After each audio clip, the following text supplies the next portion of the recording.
They tell you immigration is about compassion, about helping the desperate, about building a better world for everyone. But that's not why the borders are open. That's not why millions of people are flooding across continents, abandoning their homelands, cramming into boats and buses and freight trains to reach countries that can barely house their own citizens. Immigration isn't happening because of humanitarian crisis. Immigration is happening because it's the most profitable wealth transfer mechanism ever devised. And the same families, the same corporations, the same financial institutions that have used every other crisis to extract wealth from working people have figured out how to weaponize human desperation for unprecedented profit. This isn't about race. This isn't about culture. This isn't about politics. This is about money. Massive, systematic generational wealth extraction that uses immigration as a tool to suppress wages, inflate assets, and transfer wealth from the middle class to the ownership class. The pattern has been running for 200 years. Create economic conditions that force migration. Import desperate workers willing to accept below-market wages. Use the labor supply increase to suppress wages for everyone. Use the population increase to inflate housing and asset prices. Profit from both the wage suppression and the asset inflation. Ireland, 1845. Mexico, 1994. Syria, 2011. Every mass migration in modern history follows the same sequence. Economic devastation in the origin country. Massive population movement. Wage suppression in the destination country. Asset price inflation. Enormous profits for the ownership class. And right now, as millions cross the US-Mexico border, as boats full of migrants cross the Mediterranean, as European cities fill with refugees, the same formula is generating wealth transfers that make the 2008 financial crisis look insignificant. Let me show you how it works, how it's always worked, and why every major migration wave in history has been engineered to benefit the same interests that profit from every other form of economic manipulation. The Irish blueprint. Starvation as strategy. 1845, Ireland. The potato blight hits. But potatoes aren't the only food in Ireland. The country is producing grain, cattle, dairy, vegetables, enough food to feed the population multiple times over. But that food isn't for the Irish. It's for export to England. British landowners control most Irish agricultural land. They grow potatoes for Irish consumption because potatoes produce more calories per acre than any other crop. This maximizes the Irish labor force while minimizing the land needed to sustain them. The rest of the land produces grain for export, highly profitable grain that ships to English cities and European markets. When the potato blight destroys the only food source available to the Irish population, the grain exports continue. Ships laden with Irish-grown food sail past Irish people dying of starvation. 40,000 tons of grain leave Irish ports in 1847, the worst year of the famine, while 400,000 Irish people starved to death. This isn't natural disaster, this is engineered famine. The British government, controlled by the same landowning class that profits from Irish grain exports, refuses to stop food exports or provide adequate relief. They claim free market principles prevent government intervention. But these same principles mysteriously don't apply when British interests are threatened elsewhere. But the famine serves multiple purposes that become the template for every subsequent migration engineering operation. First, it eliminates excess population. Ireland had 8 million people before the famine. Too many for efficient land use from the perspective of export agriculture. The famine kills 1 million and forces 2 million to emigrate. Second, it provides cheap labor for British industry. Irish immigrants flooding into English cities will work for wages that English workers won't accept. Third, it consolidates land ownership. Small Irish farmers, bankrupt from crop failure, sell their land to large British estates for pennies on the pound. The famine transfers wealth from Irish farmers to British landlords, while providing British industry with desperate workers willing to accept subsistence wages. And it works perfectly. Irish immigrants arrive in Liverpool, Manchester, London, willing to work 14-hour days in textile mills for half the wages. English workers demand, factory owners profit from the labor cost reduction, while English workers face wage competition that forces them to accept lower pay or lose their jobs. But the industrialists don't just profit from wage suppression. They profit from housing the immigrants. Irish families crowd into tenements owned by the same factory owners who employ them. They pay rent that consumes 60–70% of their wages.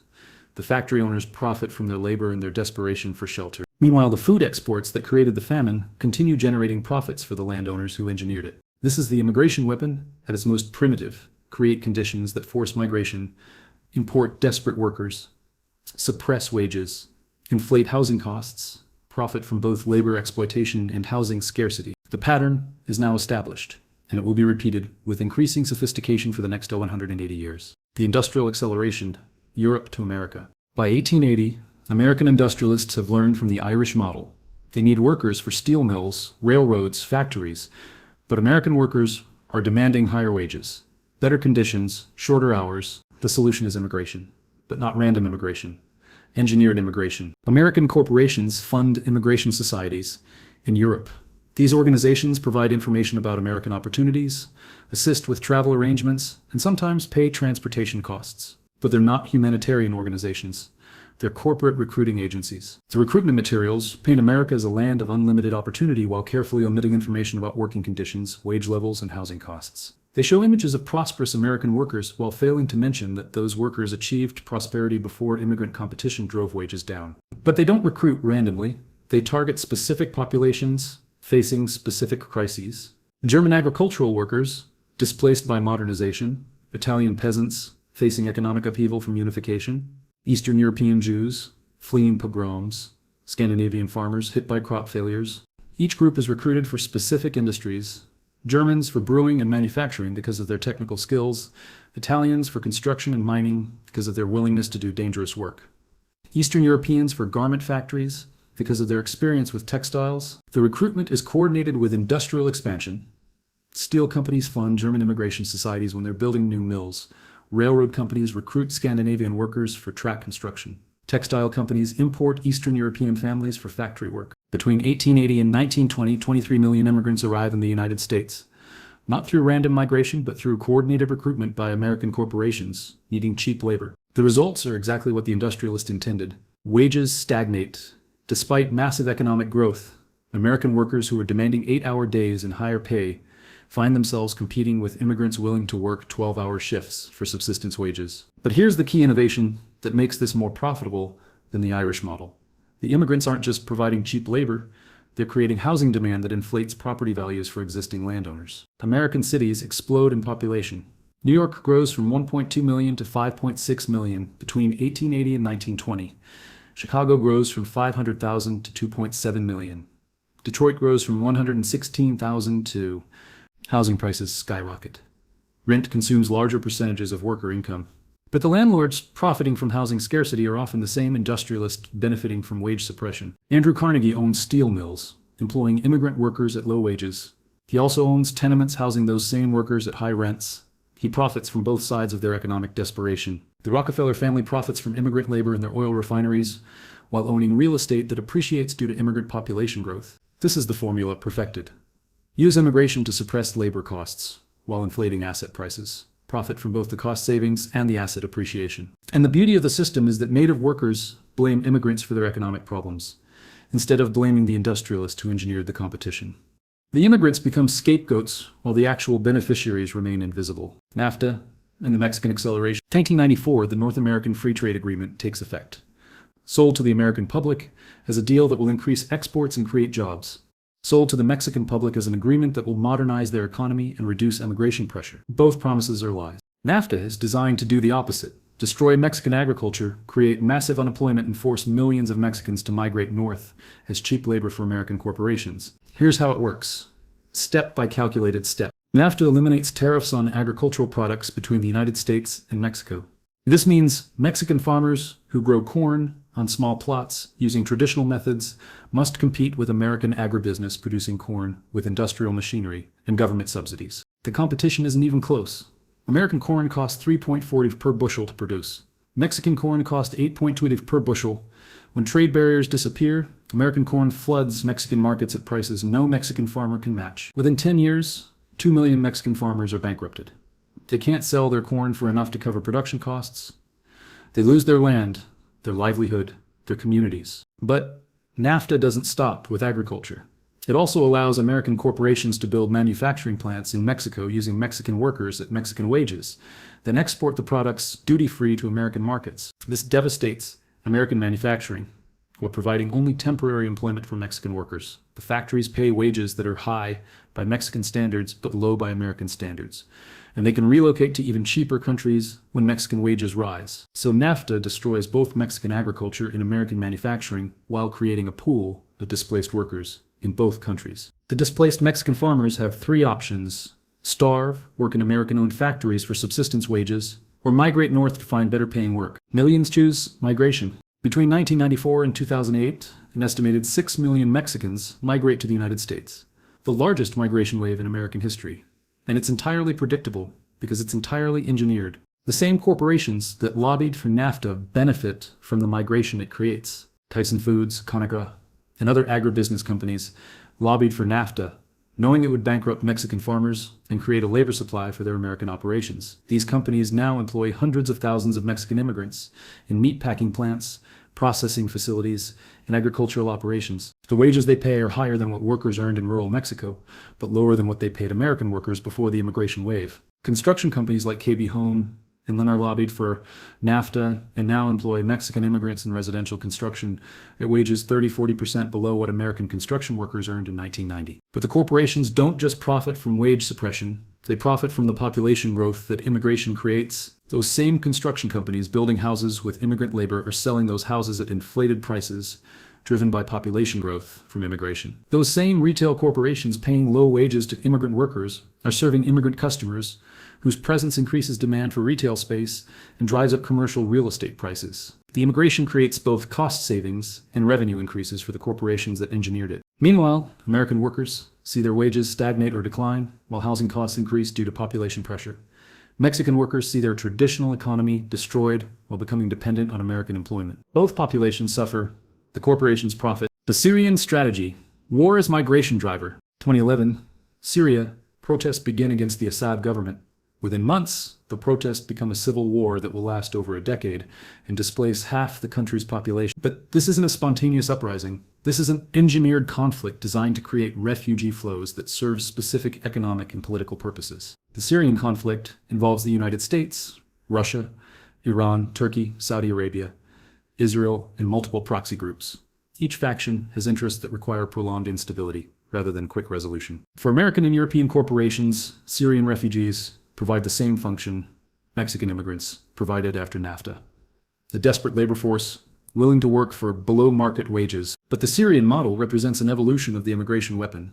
Instead of destroying agriculture or trade policy to create migration pressure, they're using direct military intervention to create refugee crises. The pattern is visible across multiple conflicts that began during the same period. Libya 2011, NATO intervention destroys the government and economy, creating refugee flows across the Mediterranean. Afghanistan 2001-2021, 20 years of war creates millions of refugees and displaced persons. Iraq 2003, present.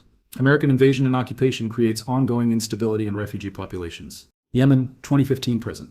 Saudi American intervention creates the world's worst humanitarian crisis and mass displacement. Each conflict creates refugee populations that migrate to countries where they provide cheap labor for corporations. Syrian refugees in Germany work in agricultural operations, food processing, and manufacturing at wages significantly below what German workers receive for the same jobs. Afghan refugees in the United States work in meatpacking, construction, and service industries at wages that undercut American workers. The refugees aren't fleeing to random destinations. They're being resettled in locations where corporations need cheap labor. The International Organization for Migration, funded by governments and corporate foundations, coordinates refugee resettlement to match labor market demands in destination countries. Refugees with agricultural experience are resettled in agricultural regions. Refugees with manufacturing skills are resettled near factories.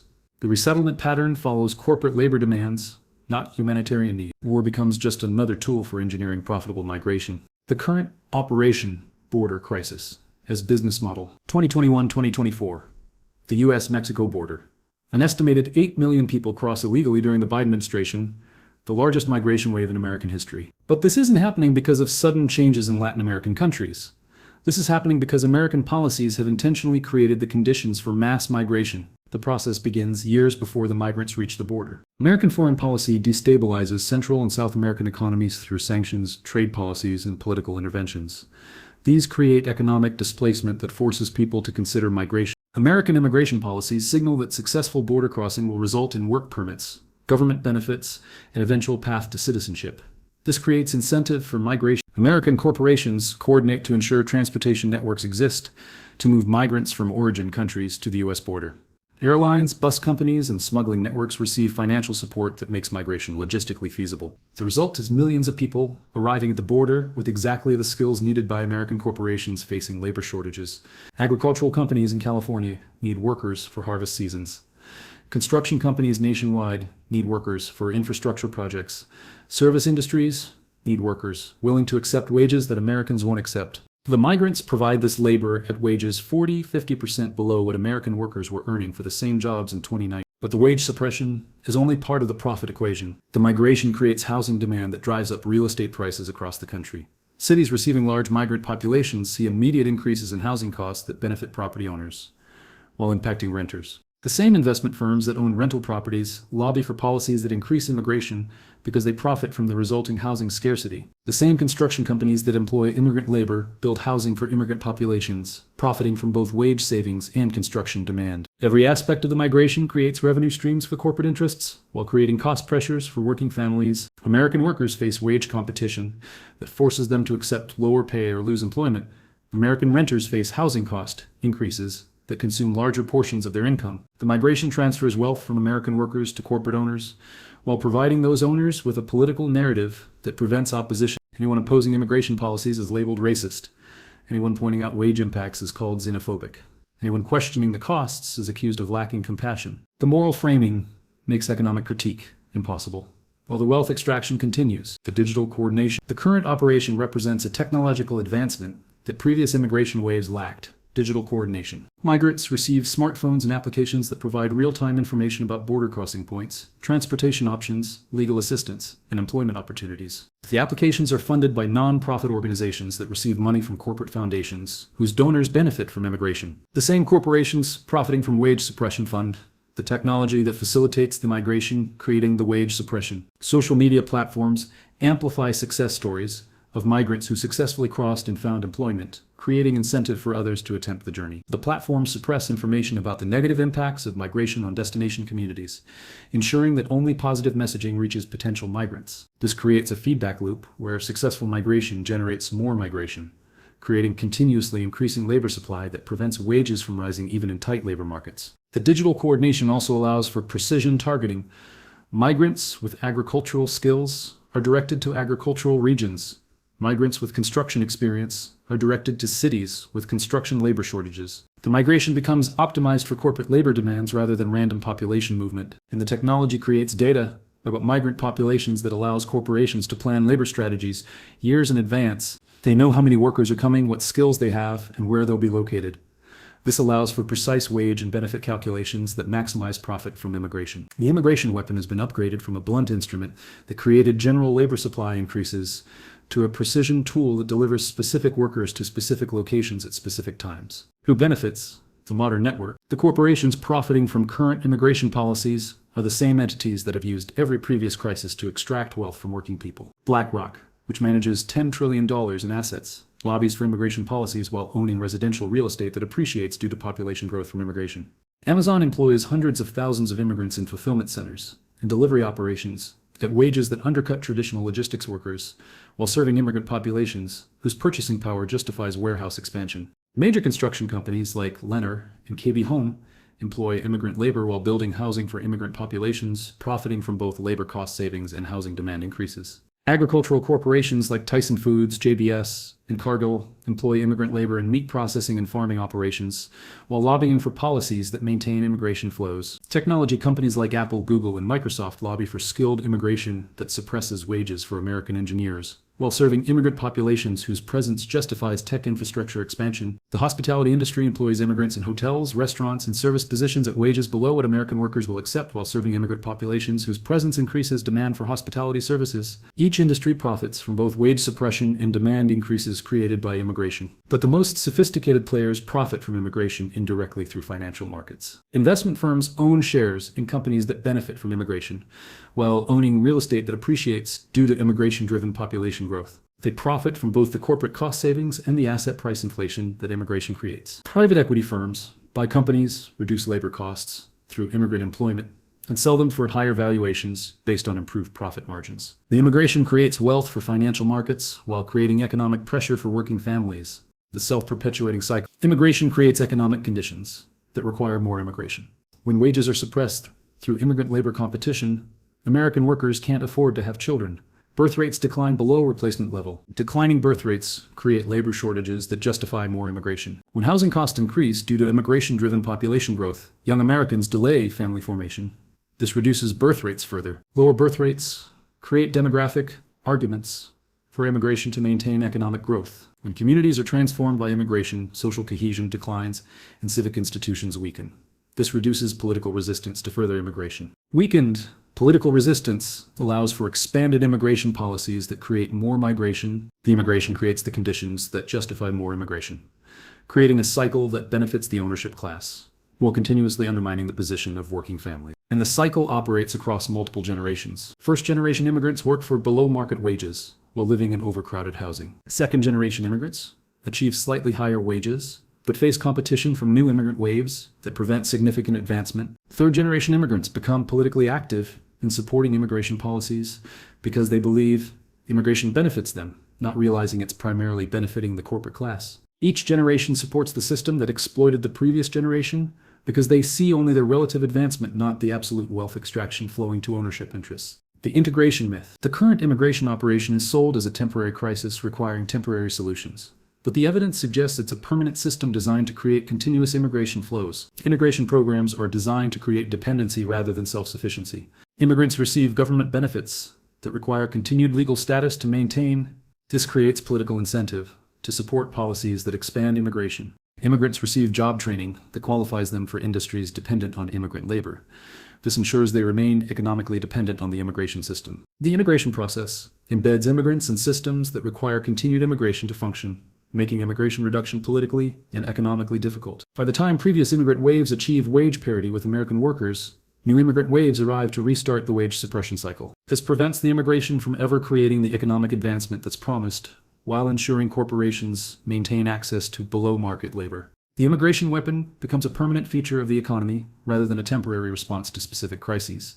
The international coordination. Current immigration patterns show coordination between governments, corporations, and international organizations that suggest the migration is being managed rather than spontaneous. The United Nations, World Economic Forum, and other international organizations publish reports advocating for immigration as a solution to demographic and economic challenges. These reports provide political cover for immigration policies while ignoring the negative impacts on working populations. European Union policies coordinate immigration distribution among member nations to match corporate labor demands rather than humanitarian need. American immigration policies coordinate with Latin American governments to manage migration flows that match U.S. economic cycles. Migration increases during periods of labor shortage and decreases during economic downturns, suggesting the flows are being managed rather than driven by conditions in origin countries. The international coordination indicates that immigration is being used as an economic management tool rather than a humanitarian response. The ultimate purpose. Understanding the immigration weapon requires recognizing its ultimate purpose: wealth extraction and class control. Immigration suppresses wages for working populations while inflating asset prices for ownership populations. This increases wealth inequality between workers and owners. Immigration creates political division among working populations while unifying ownership interests around policies that increase immigration. This prevents working populations from organizing politically while ensuring ownership populations maintain policy control. Immigration creates economic dependency among immigrant populations while creating social anxiety among native populations. Both groups become politically manageable because both groups depend on the system that exploits them. 200 years of evidence shows the same pattern. Economic crisis in origin countries, mass migration to destination countries, wage suppression and asset inflation in destination countries, enormous profits for ownership classes. The methods have become more sophisticated. The coordination has become more precise. The profits have become larger. But the fundamental pattern remains unchanged. Create desperation, port desperation, profit from desperation. The immigration weapon is the most effective wealth extraction tool ever devised, because it weaponizes human compassion against economic self-interest. People who would resist direct wealth confiscation support immigration policies that transfer wealth indirectly through wage suppression and asset inflation. The moral framing prevents economic analysis, while the wealth extraction continues. They don't create immigration because they're evil. They create it because it's profitable. And until people understand the economic mechanism, the weapon will keep working.